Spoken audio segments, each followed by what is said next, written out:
I've been all in my phone, I got options. And I don't wanna tell you to drop it, but I don't wanna play your fair. Yeah, something that makes me look at you too often. Hey y'all, welcome back to my channel. It's your girl Serenitysjt, and I'm back with another video.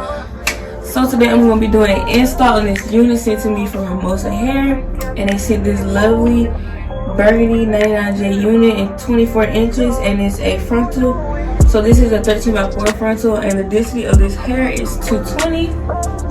So yeah, it's definitely giving 220. So yeah. And this not even, you know, the hair while it's really big, so it's kind of tamed right now because I did put a little bit of water on it, but you know, it dried up. So yeah, this is definitely 220 density.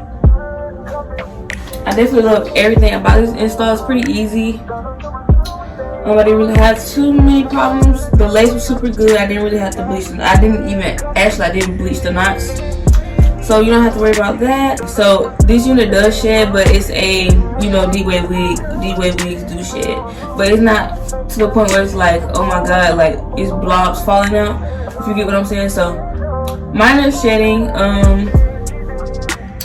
There's really not a lot to say about this wig. I really love this wig, so yeah, I definitely love everything about it.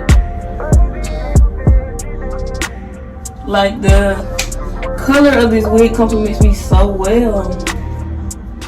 I don't know, this might be my color. Like, it looks super good on me. So if you're looking for another unit with a pop of color, go ahead and get this. I'm telling you,